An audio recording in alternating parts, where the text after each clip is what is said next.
Hello friends, my name is Shivam from DevOps Schools and I will help you to enable your learning process in various technologies of DevOps, artificial intelligence, machine learning, big data and many more.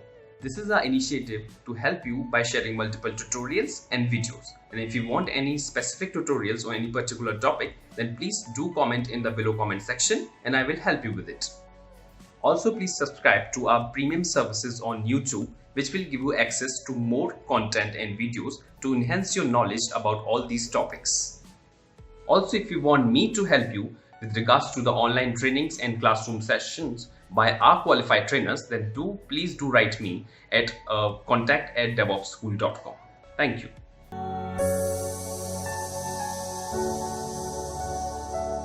Yeah. So when I see all this buzz around it, and when we want to define what is Docker, the only thing which comes in our mind is Docker is a container management tool. So it manages your container. Okay. So now next question which it's coming in my mind is, okay, what is the definition of tool? So I think we all know from last so many years of our civilization, we are using different tools. And earlier we used to change the tools once in 100 years and 200 years. Then it got reduced to 20 years, then 10 years. Now every 6 months or 1 year we are changing the technologies, tools basically. You know, so here Docker is also one tool. So when I talk about the definition of tool, then primarily it's focused on saving a cost. Okay, you use a tool for saving a cost. You want to do more work out of it, which you cannot do that using traditional method and stuff like that. And same time, if you want to use a new tool, then you want to save a time also. Okay, save a time. You want to save a time from the traditional method of whatever you've been doing. And then last one, I would say improve your quality, or another way also we can call it efficiencies and all. Okay, so these are the primary reasons we want to use the tool. Okay, so here if I look at this Docker is a container management tool, and same time using this tool you need to save cost, you need to save time, and this tool will help you to improve a quality and efficiency. But in what way, how it can help me or help you to save cost, time, qualities and stuff like that? So in what way? So here, if you are thinking about running your app, yeah, remember, you want to run your app, you want to run your app in your laptop, but you want to run your app in the data center also. So nowadays, look at your daily uses of your applications. Maybe you might have used Gmail, WhatsApp, YouTube, LinkedIn, HDFC Bank, ICICI Bank. I don't know which are the application you are using. Is it installed in your laptop or your mobile? No. Basically, you are connecting through the device, some client browser or some sort of Android device, and accessing the application which is running in data center. And over the period of time, you're running so many applications, number of servers is growing, number of users are growing. So basically you are running app in a data center, and while running your app, okay, for running your app, you want to save cost, save time, and same time improving the software quality. Using Docker, you can do that.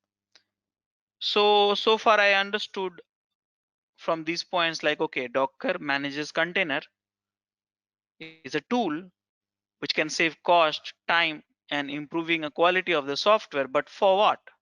For running application, for running your application in data center. But dev environment also we run, remember? QA environment also run, and data center, when I say there's a production environment. So now this is clear. At least Docker can give me so much benefit. If I want to run applications anywhere, it give me so much of benefit. But one thing I am not very clear is what each container then. I know that Docker can give me so much of benefit, but what is container? Because Docker manages the container. So we get this advantages, benefits. So what is container? That's the most important question what we have in this session of Docker. What is container? Okay. The moment we understand the container, rest of the things will be very, very clear. The moment we understand the anatomy of the container, we started feeling as if container is nothing, Docker is nothing, just simply we were holding for 5 years to learn this technology. Okay, so we need to hit the real question, what is container? But actually, I'm not planning to tell you what is container. I'm not trying to define what is container. You should define what is container. So what should I do now? So I am going to talk about some of the technologies, some of the components, some of the things which you know already. Yeah, I know most of you are into software domain.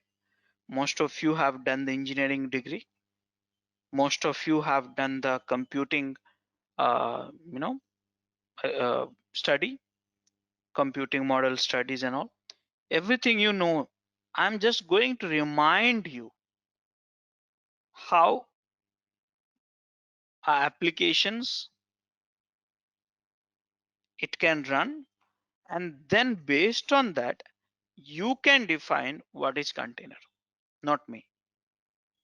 Okay, so basically I'm not going to define what is container, rather than I'm going to remind you how applications run, or if I define in a different way, what are the components, what are the components needed to run apps. This will be more better questions. Actually, there's one app, right? You want to run it. So what are the component you need? Okay, what are the component you need to run app? Okay, so this is the question for the day.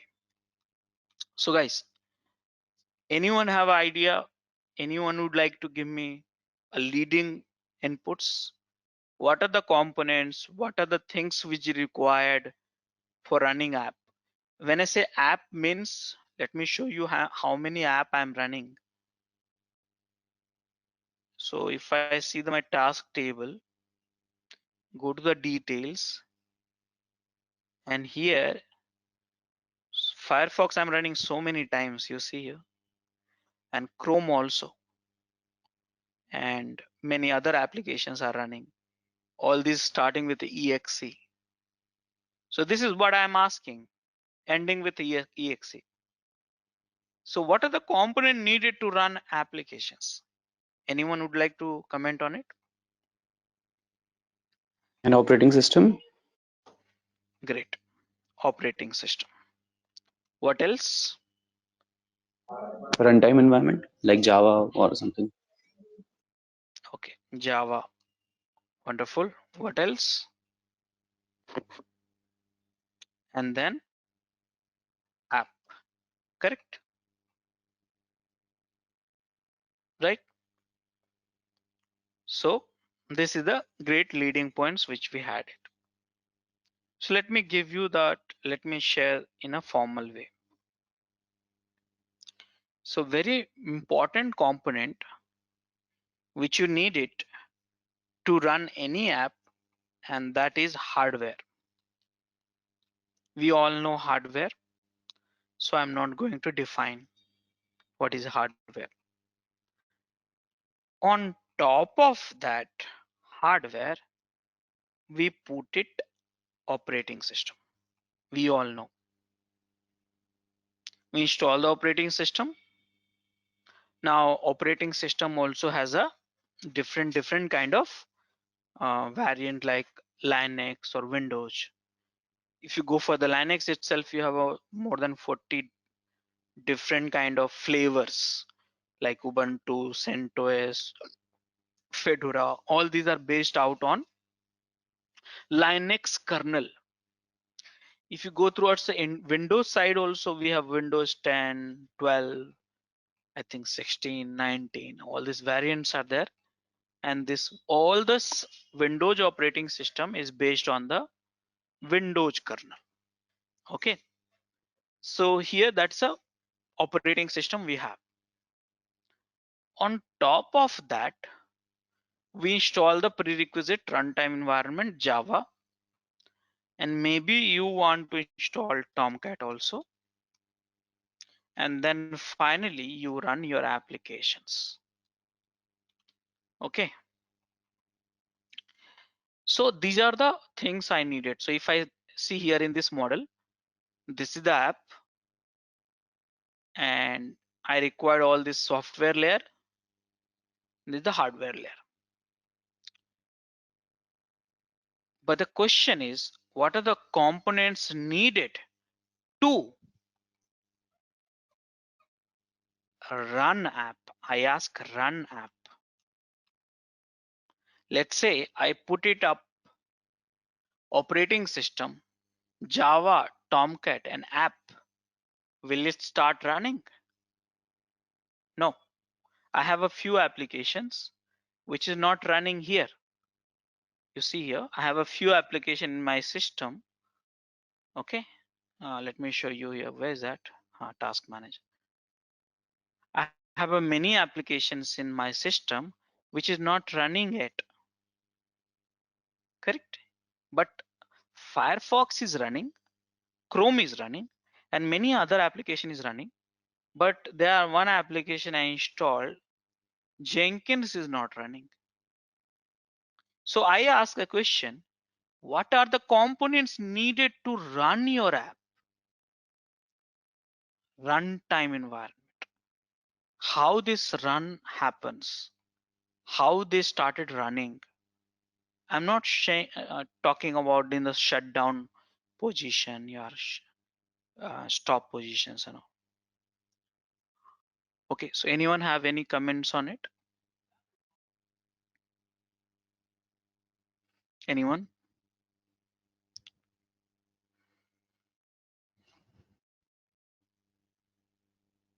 No? So let me help you to remind it. I know that all of you know that. It's just a matter of time. You should remember that. So guys, here we have a hardware layer. This is a hardware. On top of that, we have a operating system.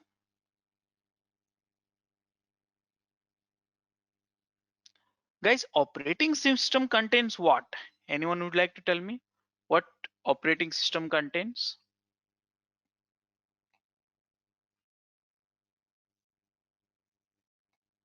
Am I audible?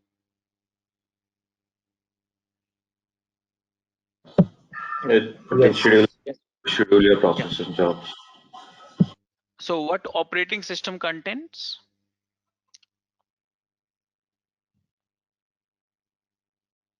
Okay.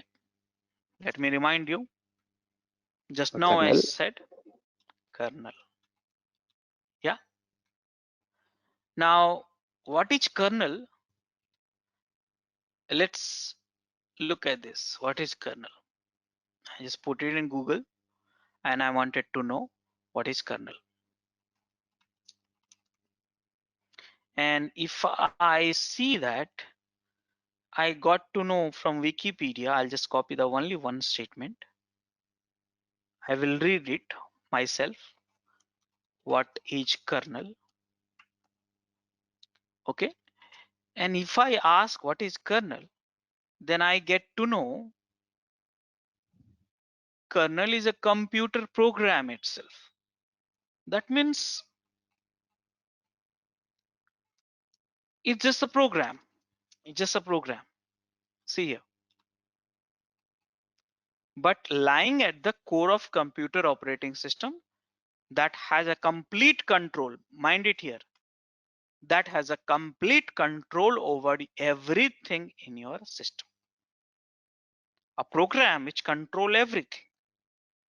That means if I read it in another way, kernels control this app, this app, this app, everything. So we have a kernel. This is the kernel. We all know there is a two kernel in the whole planet exist right now. One is a kernel, Linux kernel, which we use it. I mean, when I say exist means we use it, not exist means there are so many different kind of kernel also got developed and got deprecated. But the Linux kernel, which we have used so much of time, and based on the Linux kernel only, there's so many variant of operating system has been developed, and Windows kernel. Both are different kernel. Now, when I want to run applications, then first thing, the one thing which I need it, so applications, first thing which I need it is one user session. Think about it, user session. I said user session. One user session, you need it. Have we ever run any application without user? Ever? Think about it. Let me show you. This is very accessible immediately, so I'm showing you. But the same rules goes with Linux also. See, right now I think I have a 200 more than 200 instance of application running. And see the username. Sometime it's Rajesh Kumar, sometime it's a system user, sometime it's a local service. All these services is running. All this application is running, but with certain users. Remember that you have never ever run any application with the user, without user. So when I ask a question, what are the component needed to run app? That means one of the component I need a hardware, then kernel, and then I need a user, correct? So user is creating certain, you know, certain firewall sort of it. Like let's say if you have a different user in the same machine, okay, this user, if it is a normal user, cannot access this, and this user cannot access this. This is some sort of firewall, like normal user cannot access to each other. Something like a firewall. You can call it wall actually. Okay. So I need a user. Guys, have you ever thought about it? How this user being initialized in operating system? How? Anyone would like to comment on it? Anyone?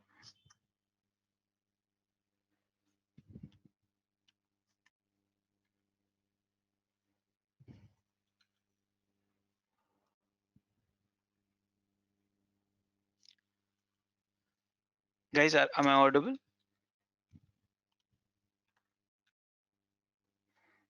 Hello. Yes, Rajesh, you're audible. Yes. Yeah. So how this user is being created? Guys, just now you read it, right? Here you see.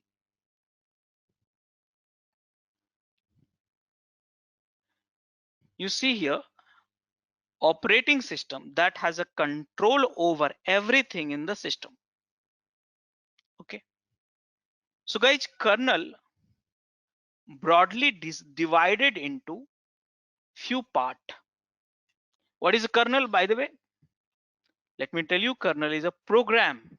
Yeah, it's a program broadly divided into few part that we call it namespace, C groups, capability. Now this may change. I'm just focusing on my topic only. I'm not teaching you kernel technology. Okay. I'm just focusing on my question, and that is what is container. Okay. So kernel namespace C groups capability. I'm not able to visualize properly. So what I will do, I'll put it in Google, and then I'll just go to the images. Okay. And now the spelling mistake in that. Huh. And here I will see here, see kernel, Linux kernel. All these images has the correct information. Okay. But I'm looking for something which will make you more meaningful.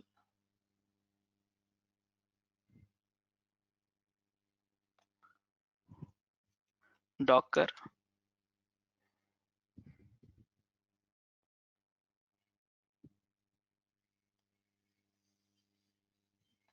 See here. Look at this image.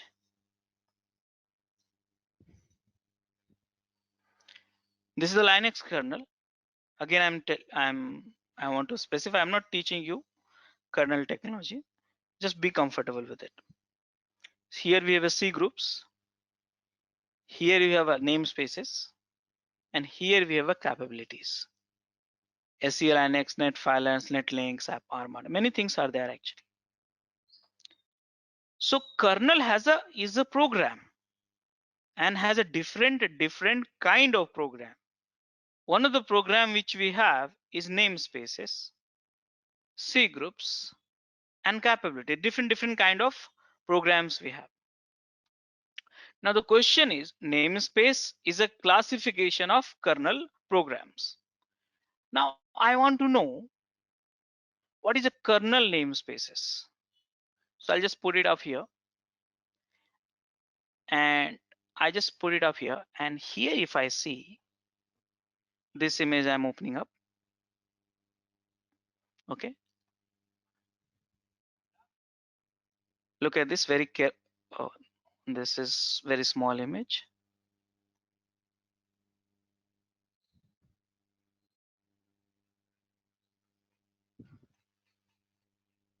Huh. So this is a good image. Okay, look at this very carefully. Learn from yourself.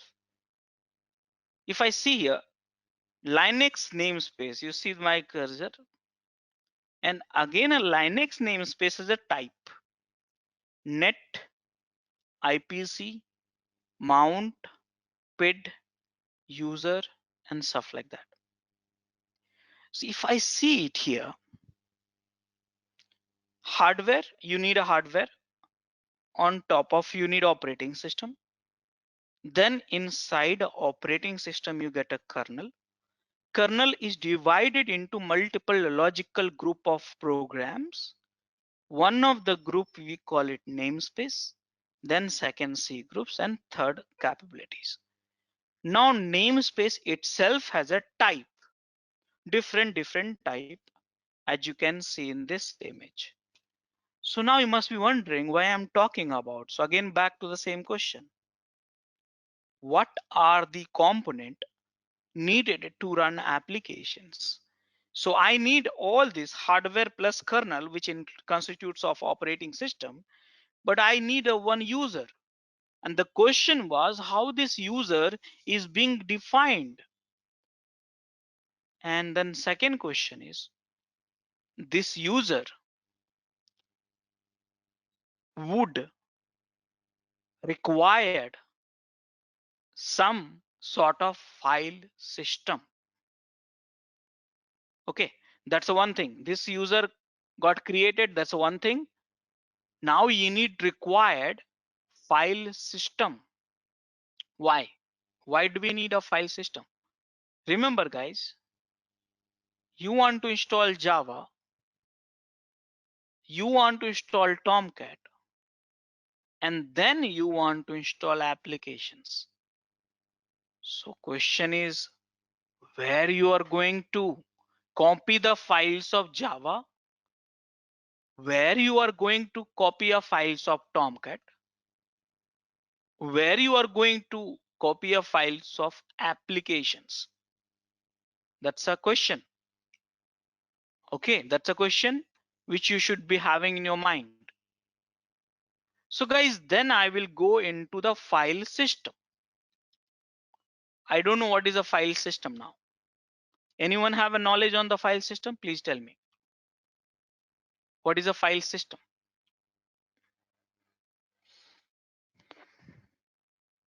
Anyone?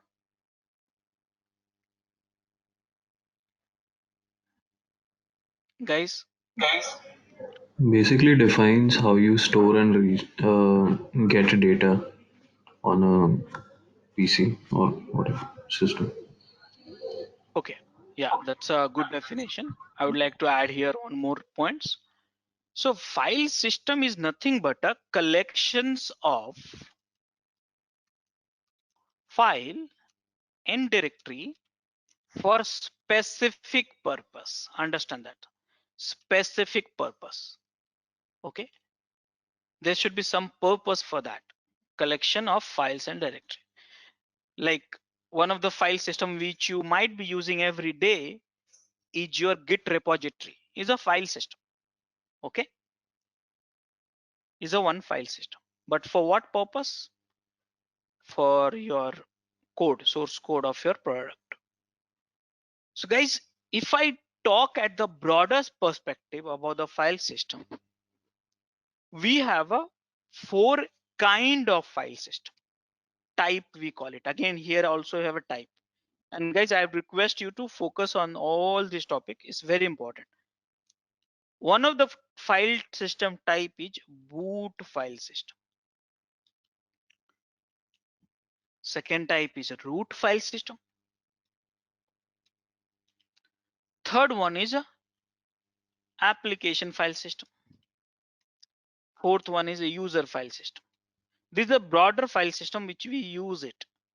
You can create any other file systems also, depends on you. Okay, so this is the file system. Now I just put it in Google Images and see if I get something.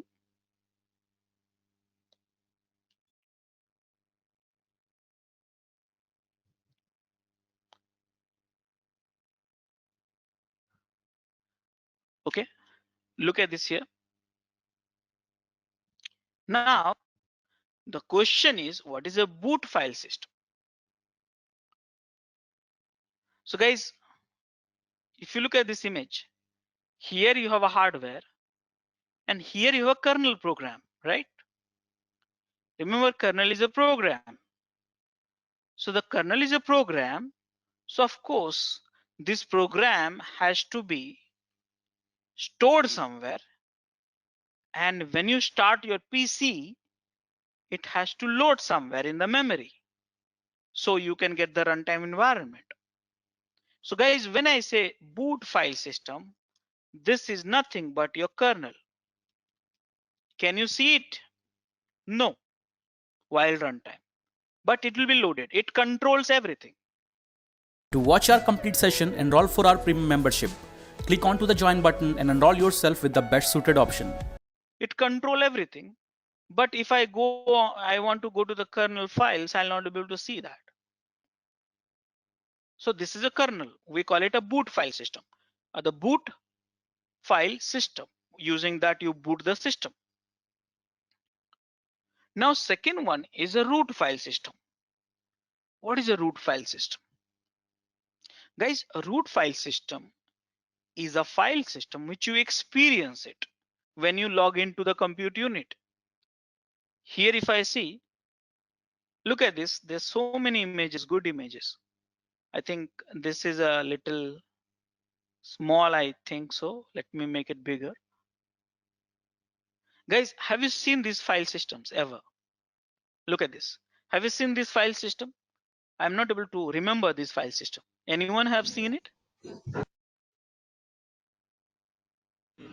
Yes, Rajesh. Yes. So if you have seen it, then you know that this is called root file system. This is called, this image has come small, but this is called root file system. Okay. This is called root file system. Now, if I want to show you in Windows, where is the root file system? So this is my PC here, and here you have a root file system. See, I have a C drive, E drive. I can see it. I can go inside a C drive. I see that it's a Windows, somewhere Windows here. Program files, program data. These are the root file system for Windows. I'm showing you Linux because you're more likely to use Linux for the container technology. See here, this is the root file system. The file system which get mounted at the root location is a root file system. Okay, so now you have understood the root file system also. Then what is the application file system? Guys, application file system is of your applications. Let me show you here. In my machine, I have installed some of my application in a tools directory, and let's say just a JMeter. Okay, so this is the application file system. Whatever files and directories you see here is your application file system. And now, third one, user file system. I want to show you my user file system. Users, Rajesh Kumar. This is my user file system. Collections of files and directories for a specific purpose. That's my user file system. So guys, I hope by now you have understood what is a file system. Is that clear for everyone?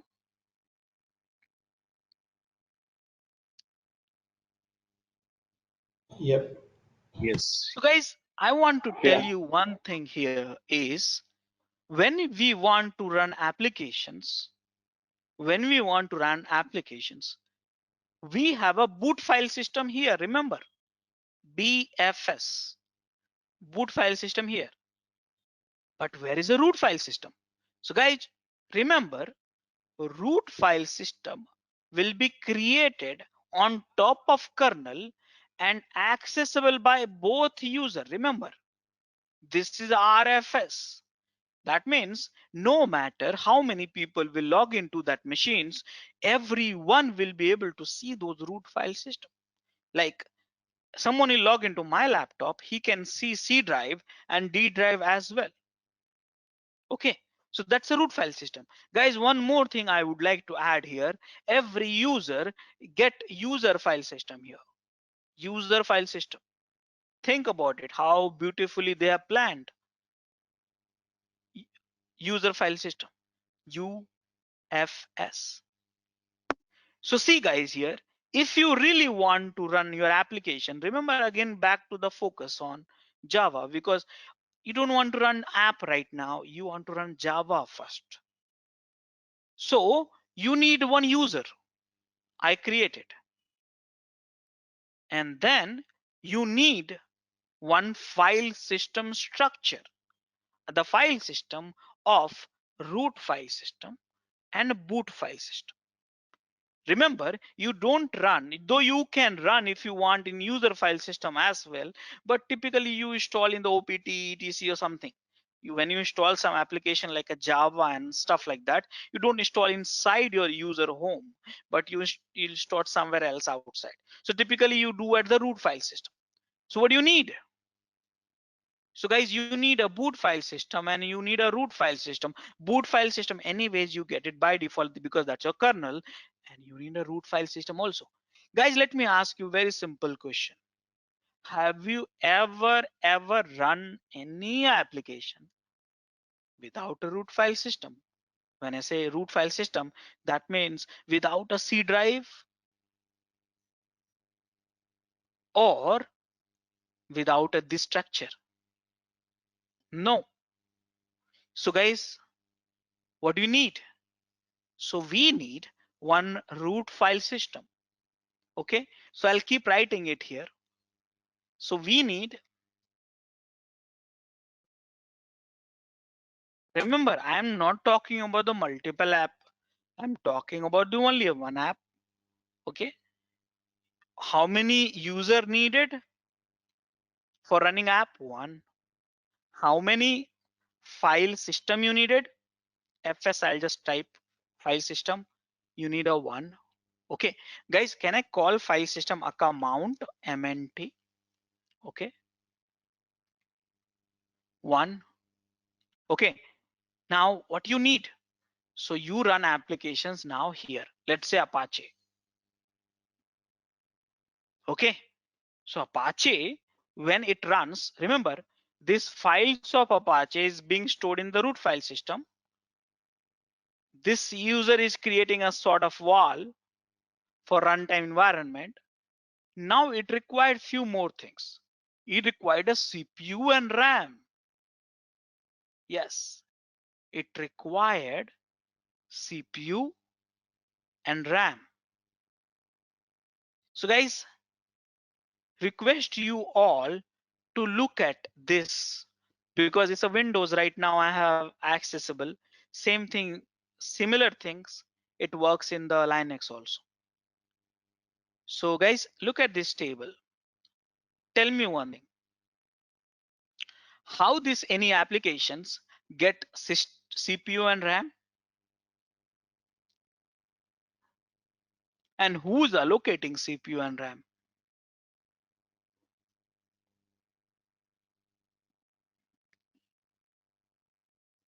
Anything, any points here you find it?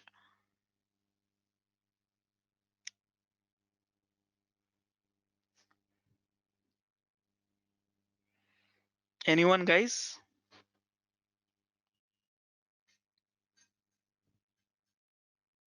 Hello, am I audible?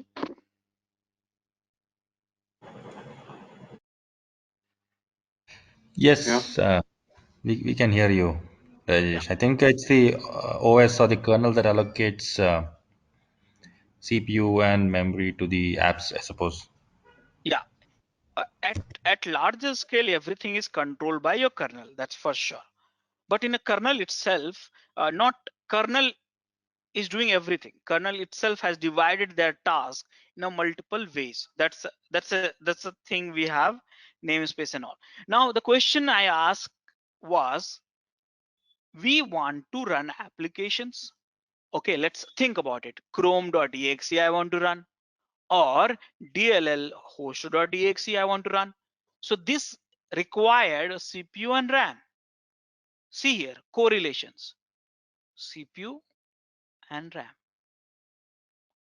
How this is getting attached.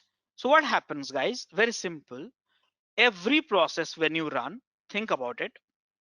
Every process, it can be temporary process, it can be daemon mode, you keep running that process. There's a two kind of process. Okay, one is you run it, you get the output and exit that process, clear the CPU and RAM utilization.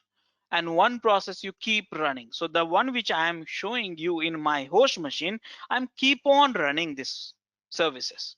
But some short-term processes, it can be any processes which you think is a short-term processes. Anything here? You find it out? Any short-term processes which will run, give you the output, and complete the work? In this image, you No. find any short? Any Linux command rm ls. Ah, yes. This is what? This is also applications. Okay, ls, kill, gunzip, cp, anything. You see the left side, so many commands are there. You know that by now. I mean, you know that very well. I know that. So these are the short processes. It run, give you the output, and exit. But the one which I am showing you on my screen is not a short process. Keep on running. Okay, so the question is how this processes, whether it's a short process or long process, gets a CPU and RAM allocation. So what happens, guys? Understand that. You see that one relationship here. See here.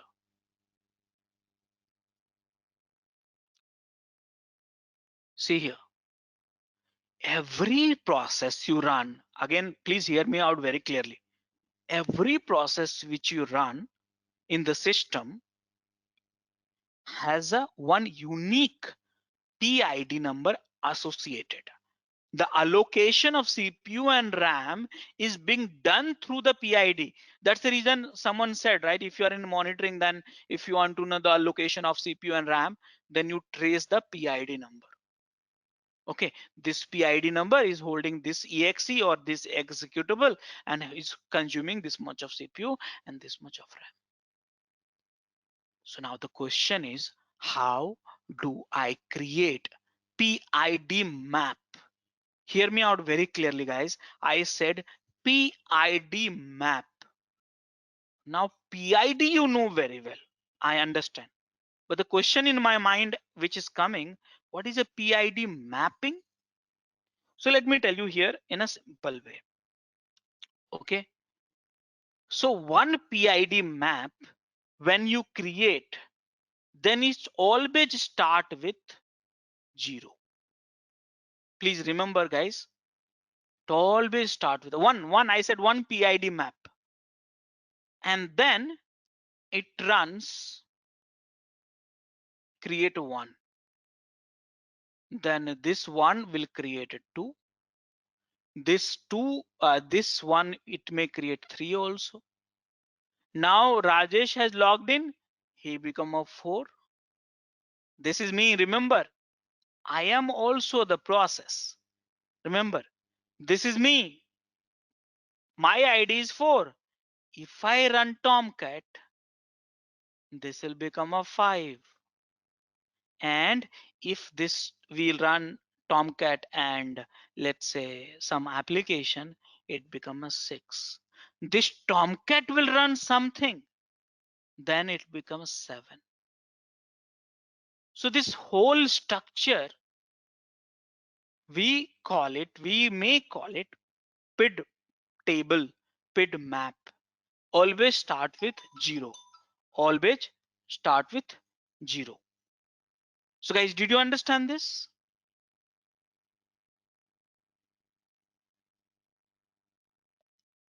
All of you? Yep. So Yes. guys, here my question was very simple.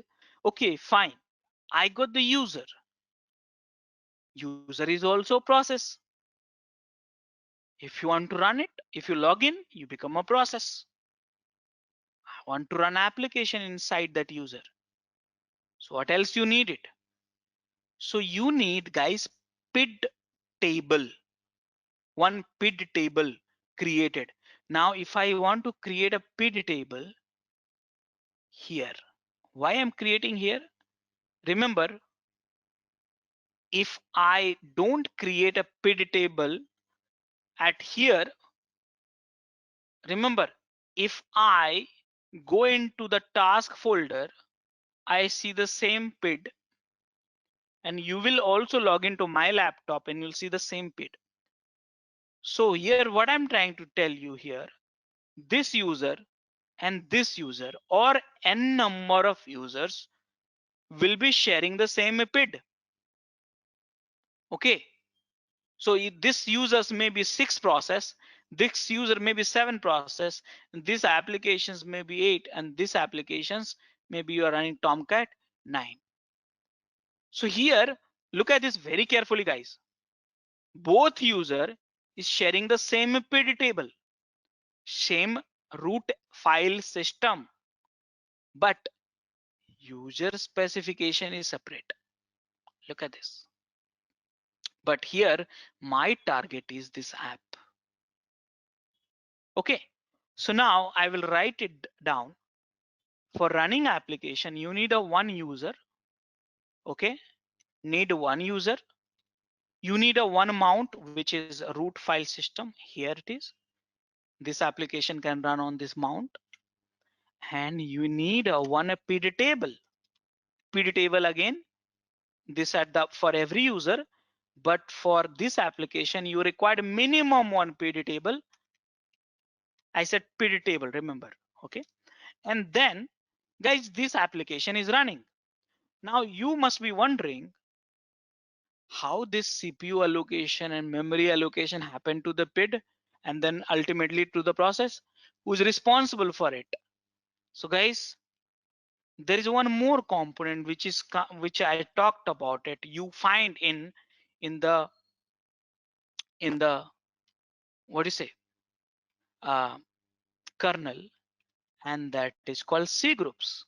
I don't know what is C groups, so I just did Google and I found out.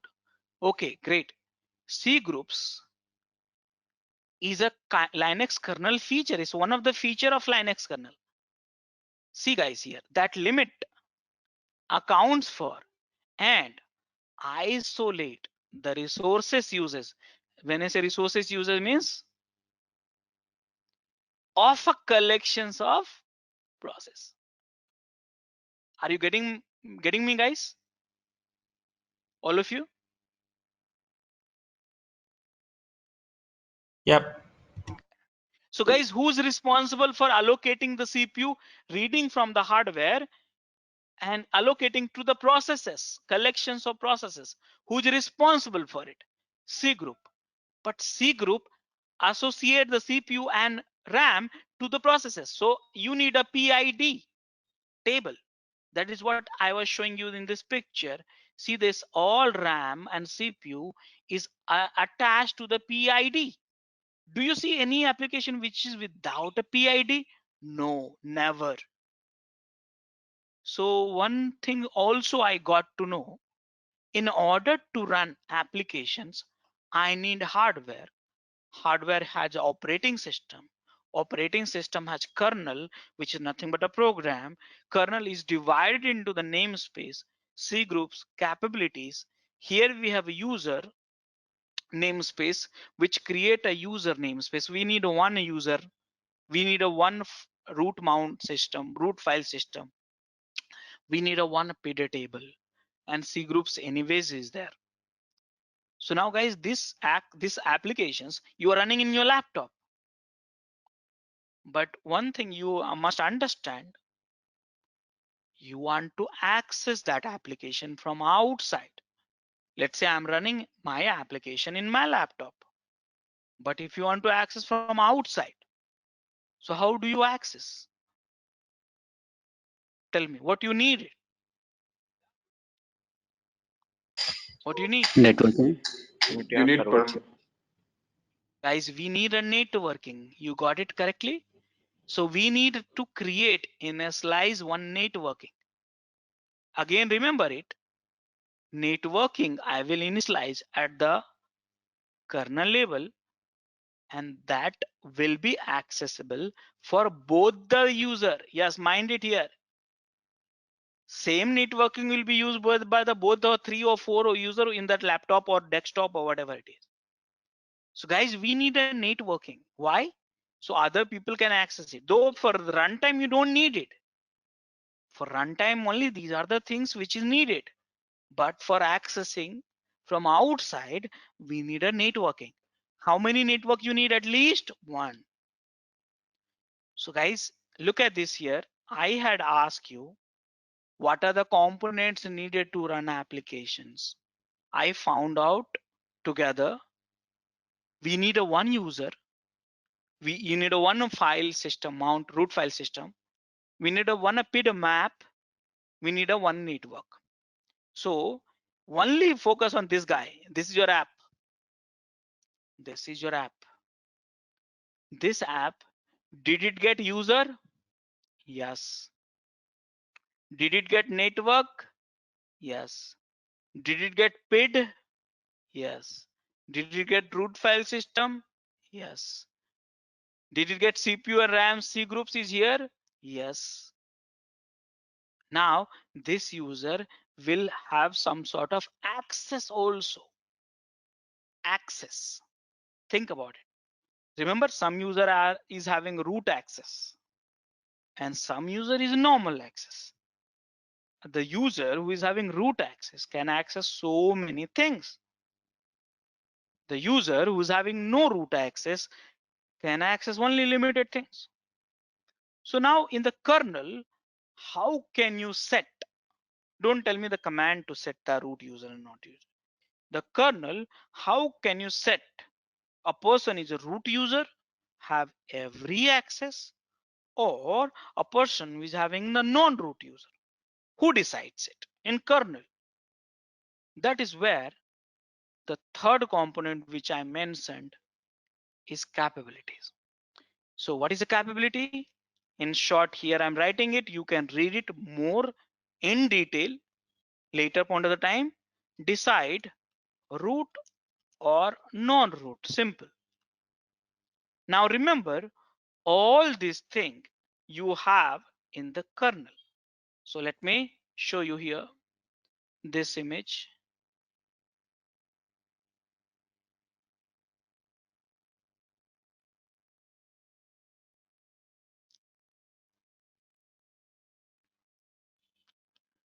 This image was good. Huh. See here. In the kernel, you have C groups which assign the RAM and CPU to PID. Mount, this mount is basically root file system. PID, user, okay, network, capabilities, all these things you have it. If I show you another image,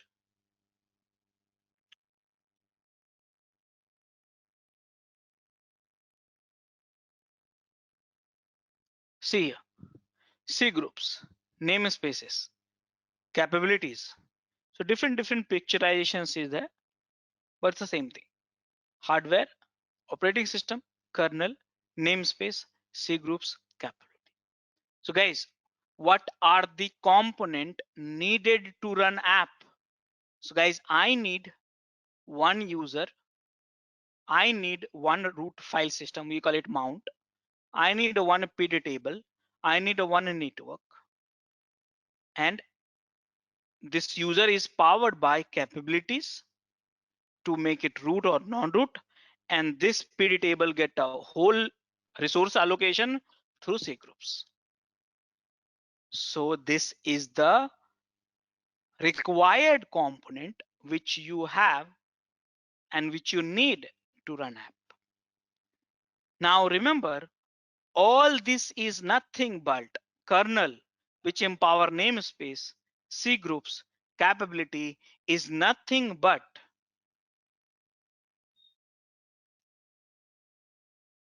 okay, computer program. So guys, so far so clear. Any confusion? Any confusion? No, Rajesh. Great. So guys, now the question is not about the need only. It's all about can create by OS. Yes, or let's put it up, allowed by OS. Okay, it's not about the need now. Need we understood, one. But guys, question is allowed by OS. Guys, I'll just take little bit of deviation from this topic. Do you understand what is the class and what is the object concept, all of you? Yes, Rajesh. Okay. Yes, So Rajesh. tell me guys, how many objects you can create from one class? As many as you can fit in the As memory of the system. Wonderful. yeah, Guys, let me ask you one thing. When you create an object, don't you think it's just an impression of your class itself? All the properties and functionality you get in the class, sorry, object. yeah, Yes. So you know that. I don't have to teach you. You know everything. I am reminding you classes and objects. So you only said to me, you can create as many objects you wanted from the one class, hundreds of each. Okay, hundreds of each or millions of each, I don't know. Depends on the limitation of RAM. That's true. And whatever the objects you create, you get a something similar capabilities, something similar property. Okay, see here, this is the one of the examples. I'm not teaching you ops concept. You know that, I know that very well. But let me ask you guys here, correlate the stuff. I'm not telling it kernel is been written in a form of class and object concept. But what I'm telling you is kernel is a program, namespace is a categorization or type of programs, user is one of the namespaces, is again type of namespaces. So how many users can be created in an operating system? Tell me. How many users can be created in an operating system? As many as possible, as many as depending possible, on the depending Yes, on the multiple. space. Yeah. So see here, this operating system company is allowing you to create multiple user. Again, this multiple user can be created from the user namespace. They're allowing you. That's super. But here, if I see how many root file system you have seen in on operating system, tell me. limited, they were like 7 or 8. No, ETC, no, root file OPT. system. No, no, root file system. Those are the It's one, directory right? you're talking about. One, Yeah, one, one. Only yes, one. One. I'll one. put it in a Only simple one. way. Have you seen the multiple C drive and D drive? No, only one. No. Have you seen two OPT? Have you seen two ETC? No. Root file system, only one. So guys, operating system allowed you to instantiate only one root file system. And let me tell you guys here, very simple way. This root file system is accessible. Mind it here, I'm saying here. This root file system is accessible to all user. All user. It's not like I will not be able to access C drive. It's not like that. Every users will be able to access C drive. So it's like that. Now, guys, how many PID table you get it in one operating system? One. One. For each process, One. one. Yeah. Oh, it should be Why? one. Because yeah, you just now I told you PID table. Remember, sometimes you call it a PID table, sometimes you call it a PID map. Depends on the individual understanding and all. But I call it PID table or PID map both. Okay, so here zero. Always remember one PD table start with a zero. So system allocate one PD table only, allowed by only one, and a network also one. Network means one network you run it, so you get only you can run Apache only on 80 port. Second Apache if you want to run, you cannot reuse the port 80 port. Think about it. You cannot reuse it because of one network. But see here, very simple concept, guys. Kernel namespace. Type of namespace. How many need for running app? 1111. How many allowed? Multiple 111. Can. Can means how many you can create. So guys, you can create. To watch our complete session, enroll for our premium membership. Click onto the join button and enroll yourself with the best suited option. A multiple user. You can create a multiple root file system. You can create a multiple PID. You can create a multiple network. Yes, that's true. They can create multiple root file system also. It's just a matter of initialization. Remember the object concept you only have taught me. But not allowed. Not allowed. Not allowed. So the question is, why not allowed? Why these operating system companies are not allowing you to create multiple network, multiple PID, multiple root file system? Why? Anyone? It's harder to manage it that way.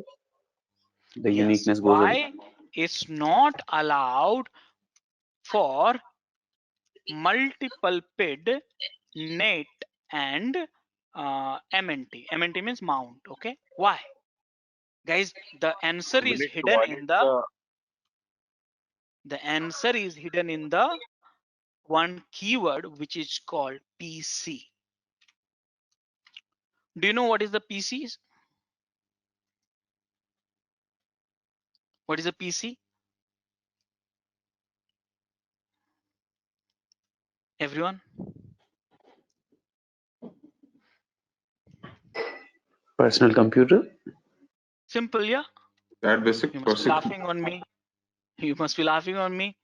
But guys, why this is not allowed for multiple? Why this operating system not allowed for multiple PID network and MNT?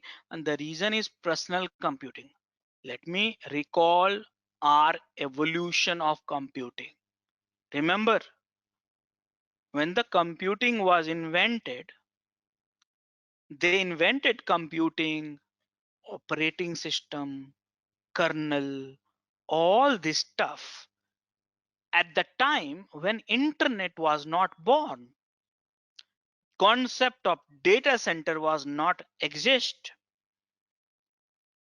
They developed, scientists developed the device for the use of computing, personal computing.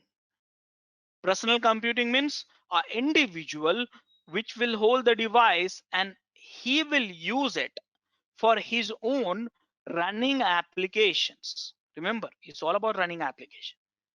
So they allow you to create multiple user. Maybe you, your colleagues, your someone is super user, someone is normal user, will be using that device, desktop or laptop. But if if operating system allowed you to create a multiple root file system, PID and network, then you people will get confused about this. Computing was a new technology, and same time they don't wanted normal public to get confused with this sort of things. So they wanted to make it very handy. So they say it's a personal computing. So when I say here, when I talk to the operating system, they said,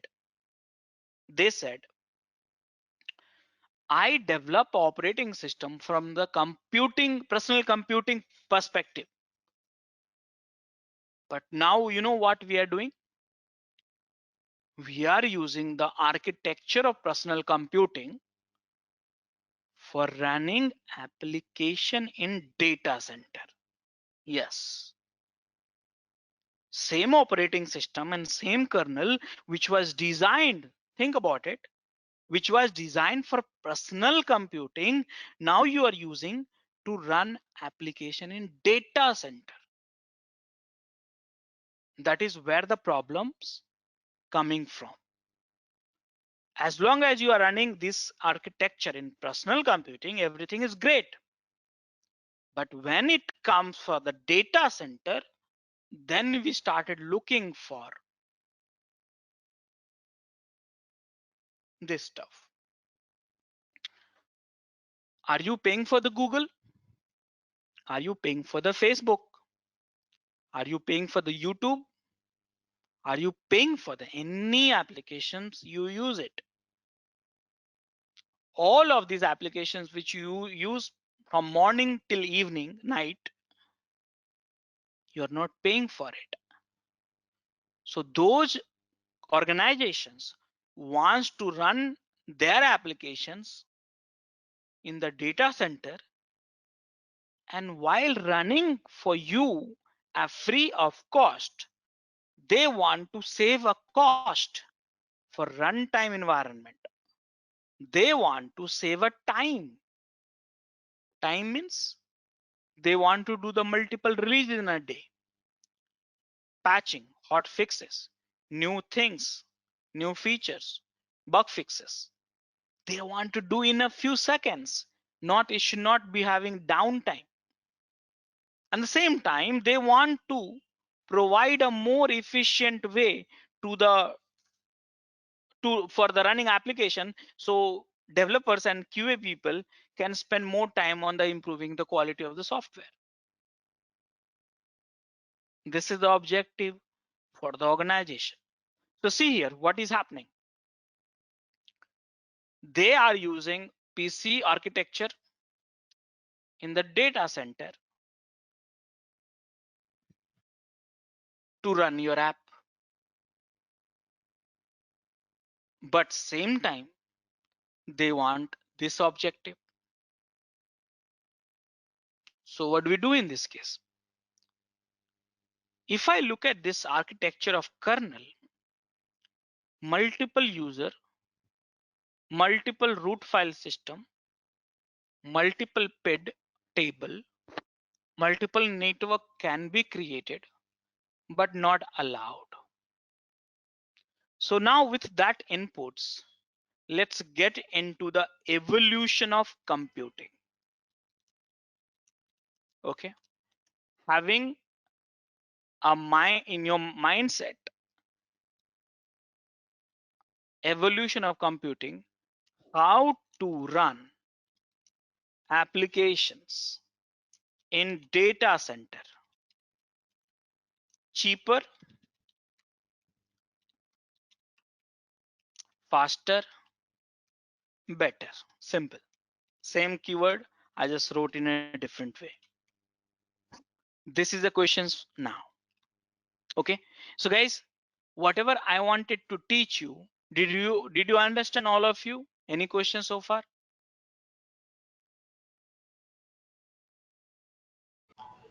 Nope, all good.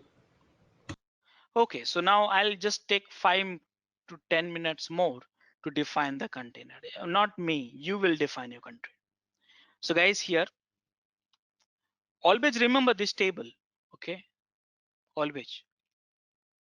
So guys, what has happened before internet, let's say before 2000 or something like that, okay, we were running application in a physical server. Okay, there's some spelling mistake actually. Physical server. Okay, we all know that. I'm saying have a mindset of an organization which is running application in data center, and the application is internet based. Okay, so they wanted to run applications. They were running application in the physical network, physical server. So let me tell you here, you have to help me out here. Let's say guys, there's a one box. Okay, there's only one box right now, and when you are using this box, there's a traffic which is coming in your box, which is the lowest time, lowest traffic, which is 4 GB, and your highest consumptions is somewhere 16 GB RAM. So tell me one thing, it's a physical server. Okay, your peak hours, you required 16 GB, and non-peak hours you required 4 GB. So when you set up your data center, would you go for the each machines for 4 GB or 16 GB? Tell me. Go for 16 GB. Of course, very simple logic. But guys, if you averages out, your requirement for average is, let's say, 6 GB. See that? Average requirement, I'm saying, throughout the day, average requirement is 6 GB. Lowest requirement 4 GB. Highest requirement for the day is 16 GB. But what is happening here is you are going for 16 GB. So if I multiply 16 GB is to 100, think simple, because you don't run your application in one machine in data center. 100 is to 100, and here 10 GB waste per machine is to 100. Look at this. How much wastage you do every day? 1000 GB in your data center. How much you are using on an average? 600. So more than uses, you are wasting the resources. See the wastage. 1000 GB is just a complete waste per day. Did you see that here? Yeah. So the question is now, the question is turning to the different question. I want to, as an organization, I want to reduce the cost faster and better. So physical machines, if you set up, how much time it takes? Day 2, 3. Again, so much of wastage. And the same time, managing a physical machine is not easy task. So everything it got disadvantage. Then we migrated to which technology from the physical server to which technology migrated? VM. Virtual. Yeah. Guys, I'm not going to teach you VM's technology because it's there from last 20 plus years. And we all have grown with the VMs itself. So we all know that. But at least what I can do here is when we migrate to the VM, so look at the architecture here. This is the hardware. Okay. On top of you have a kernel. Think about it. Look at the architecture. And top of kernel, you have a VM, one VM, two VM, three VM. Okay. And then in the VM, what we have? Again, operating system. Let me tell you here, there's one thing which I forgot to draw, and that's called hypervisor. All of you understand the hypervisor, right?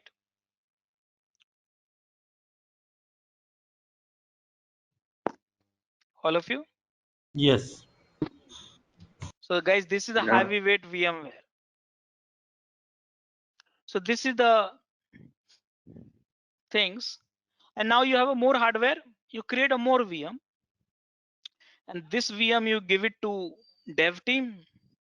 This VM you can give it to the production team. So see here, earlier, when you run production with these many physical server, you cannot share resources with any other team, with any other department. So it's a complete waste. But because of the VM technology, has the different create a different environment altogether. So some of the machines which you created can use for the production, some of the machines which you can for the dev, QA, or other department, other project. Basically, you can share that resources. Wonderful. Now what have happened here is on the top of operating system, remember again, this is a very important thing, very important. On top of operating system, You create one user, you have a root file system, you have a PID table, and you have one network, and then applications run. See here. Same thing here also. One root file system, one network, one PID, and then user application runs. Again, same, repeat, PID. See here. So ultimately, remember, ultimately again, recall the discussion, very important discussion. Just give me 5 more minutes. What are the components needed to run app? User, network, MNT, PID. Do you get it? Yes. From where? This kernel, this kernel, this kernel. Applications is happy and they run for you. So virtualization technology helped you for reducing the wastage of 1000 dv to 200 or something like that. Now you understand that, everyone?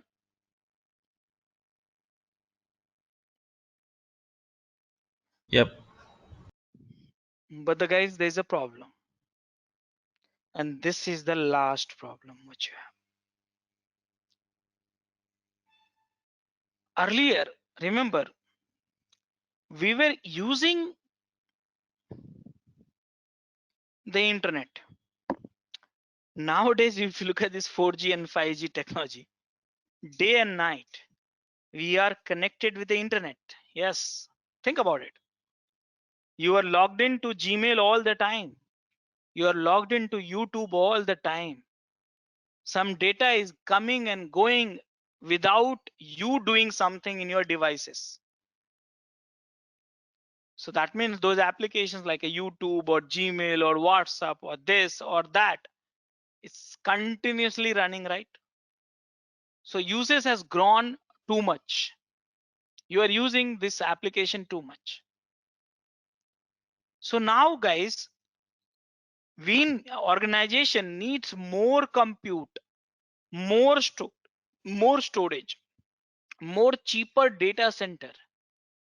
But at the same time, you are not paying for it. You are not paying for it.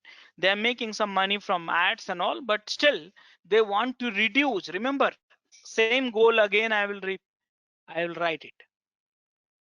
They want to reduce cost for running app.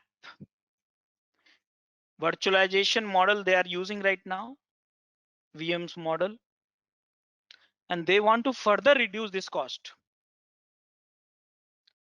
They want to save time also. Let's say VMs which creates in the 5 minutes new instance and till the running applications, maybe want to reduce by second. Yes, I said second, please mind it. That means roll out new changes in thousands of machines should be in a second. Rollback should be in second. New instance should be created in a second.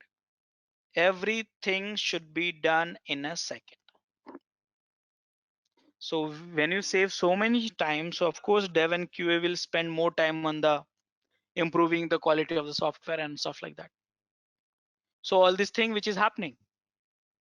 So guys, virtualization is not helping us. This is the virtualization. Remember, applications got what it wanted. But this technology is not helping us to further reduce the software runtime environment or reduce the cost of runtime time and stuff like that. So anyone have got the idea what to do in this case now? What is the problem with the virtualization technology? Anyone? Repetition of all the operating system, PID and everything. Wonderful. And Yeah. Any more inputs, guys, from all of you? heavyweight hypervisor. So heavyweight hypervisor, operating system, repetitive operating system. I want to run 3 applications, 3 Apache, 3 Tomcat, 3 Java, or 3 applications, 3 operating system, repetitive operating system, and heavyweight hypervisor. There are 2. Wonderful. You guys are great. So you got this problem area. Now we'll spend some time figuring it out. What is the solution then? Okay. So by now, I think all of the inputs you have it. What you need to do is you need to become architect now. Everyone can become architect. I'm not asking you to code for that solution. I'm just asking you to suggest that solution. Okay. All the fundamental stuff we have covered. And I'm going to ask you to suggest some architectures which can overcome a disadvantage of virtualization technology. And same time, I can get lots of things within a second. That means whichever we have discussed already. Okay. Along with that, you can access our other tutorials such as Docker, Ansible, Jenkins, Terraform, Splunk, AWS, Azure, and various other DevOps related premium tutorials with our channel membership. If you would have any issues with our channel membership, you can drop an email to us at contact@devopsschool.com, or you can also unsubscribe from channel membership anytime if you don't want to continue or did not like the video. To get our channel membership, click onto the join button, select the 3D99 plan, and grow your skills immensely. Please be kind enough to like it, and you can comment any of your doubts and queries. We will reply to them at the earliest. Thanks for watching.